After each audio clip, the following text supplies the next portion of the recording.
Hello friends, स्वागत है आप सभी का मेरे यूट्यूब के इस चैनल में।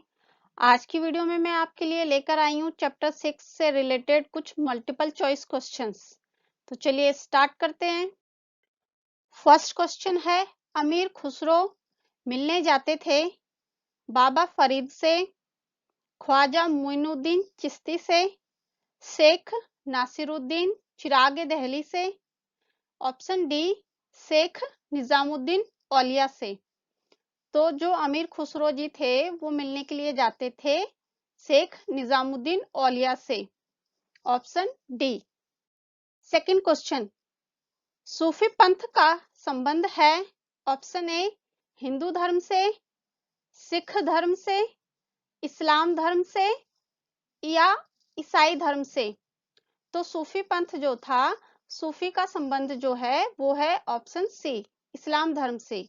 जब इस्लाम धर्म भारत में आया था तो उसके साथ ही सूफी संत भी भारत में आए थे।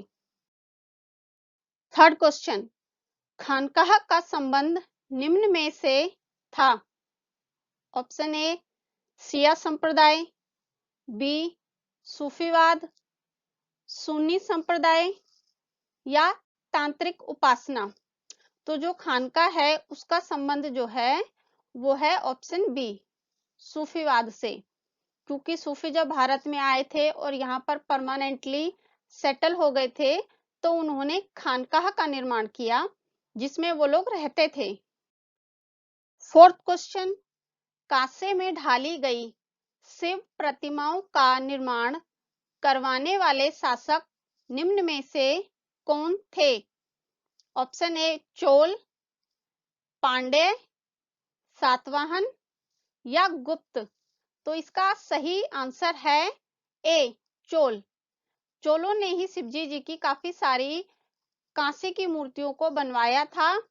चोलों ने भारत के साउथ पार्ट में 9th से 13th सेंचुरी तक शासन किया था। अगला क्वेश्चन है, नलियारा दिव्य प्रबंधम नामक काव्य संकलन किससे संबंध रखता है। ऑप्शन ए नैनार संतों से, बी अलवार संतों से, सी तांत्रिक उपासना पद्धति से या ऑप्शन डी वैदिक परंपरा से। तो नलियारा दिव्य प्रबंधम जो काव्य है वो अलवार संतों से संबंधित है। तो आंसर है बी अलवार संत।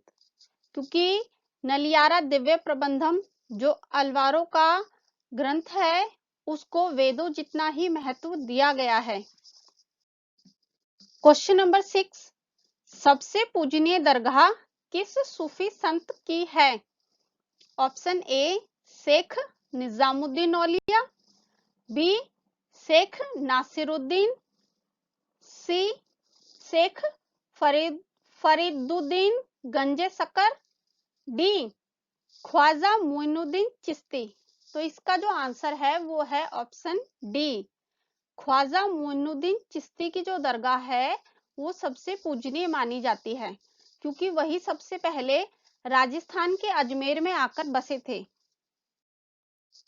7th क्वेश्चन है, इस्लामी शासकों के अधीन संरक्षित क्षेत्र श्रेणी को निम्न में से कौन सा कर चुकाना पड़ता था। ए जकात, बी शुक्राना, सी जजिया, डी इनमें से कोई नहीं। तो इसका सही ऑप्शन है ऑप्शन सी जजिया। क्योंकि जजिया कर जो था वो गैर मुसलमानों को अपनी सुरक्षा के लिए शासक को देना पड़ता था। 8th क्वेश्चन, विष्णु भक्त संत क्या कहलाते हैं। नैनार, जिम्मी, अलवार, वीरशैव। तो इसका सही ऑप्शन है वह है ऑप्शन सी, अलवार जो हैं वो विष्णु भक्त कहलाते हैं। नेक्स्ट, निर्गुण भक्ति परंपरा में किसकी उपासना की जाती है। निराकार ईश्वर की, देवी की, शिव की या उपरोक्त सभी की। तो निर्गुण भक्ति परंपरा जो है उसके अंदर निराकार ईश्वर की पूजा की जाती है। तो ऑप्शन हो गया ए। आगे बढ़ते हैं। नेक्स्ट है fill in the blank. Question number 10, सगुण डैश में शिव, विष्णु तथा उनके अवतार व देवियों की आराधना की जाती है। तो इसका सही आंसर है भक्ति परंपरा। सगुण भक्ति परंपरा में शिव, विष्णु और उनके अवतारों की पूजा की जाती है। क्वेश्चन नंबर 11, डैश शब्द प्रवासी समुदाय के लिए प्रयोग किया जाता था। तो जो वर्ड है वो है मलेच्छ।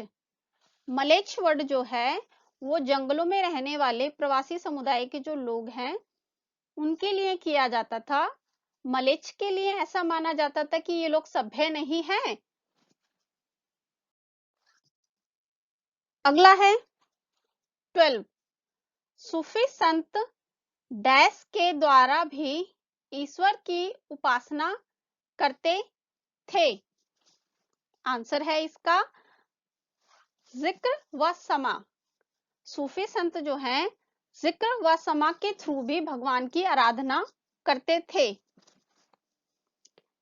नेक्स्ट है मोहम्मद बिन कासिम ने सिंध को डैश में विजय किया। इसका आंसर है 1711 मीन्स 1711 ईस्वी में मोहम्मद बिन कासिम ने सिंध पर आक्रमण किया और उसको जीत लिया। नेक्स्ट है सही गलत। क्वेश्चन नंबर 14, देवी की उपासना अधिकतर सिंदूर से पोते गए पत्थर के रूप में ही की जाती थी। तो जो ये ऑप्शन है ये बिल्कुल सही है। देवी की जो पूजा है वो पत्थर से पोते गए सिंदूर के रूप में की जाती थी और उन्हें देवता की पत्नी के रूप में मान्यता मिली हुई थी। क्वेश्चन नंबर 15, श्री गुरु नानक देव जी ने खालसा पंथ की नींव डाली थी।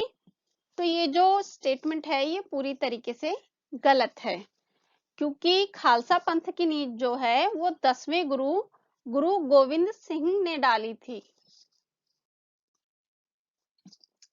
16, चिश्ती खानकाह सामाजिक जीवन का केंद्र थी। तो जो ये ऑप्शन है ये स्टेटमेंट बिल्कुल सही है। चिश्ती खानकाह जो है वो सामाजिक जीवन का केंद्र थी। नेक्स्ट, पद्मावत के लेखक बाबा फरीद थे। तो ये जो है ये बिल्कुल गलत है। पद्मावत के लेखक जो है मलिक मोहम्मद जैसी जी थे। अब है मैचिंग। कॉलम ए का कॉलम बी से मैच करना है। पहला है ए, बौद्ध धर्म और जैन धर्म के प्रति उनका विरोध अलवार संतों ने किया था। ऑप्शन बी, शिव भक्त, आंडाल, विष्णु की प्रेयसी, कराईकाल अमियार, नलियारा दिव्य प्रबंधम, तमिल रचनाएं। तो जो इसकी मैचिंग है सही वो ये है ऑप्शन ए जो है बौद्ध और जैन धर्म के प्रति उनका विरोध तमिल रचनाओं में मिलता है। शासकों से अनुदान पाने को लेकर बौद्ध, जैन और तमिल संतों में विरोध रहता था। शिव भक्त जो हैं वो कराईकाल अमियार थी। विष्णु की प्रेयसी जो है वो अंडाल जी को कहा जाता है। नलियारा दिव्य प्रबंधम अलवार संतों का एक महत्वपूर्ण काव्य संकलन है जिसको वेदों के जितना महत्व दिया गया है। आगे बढ़ते हैं।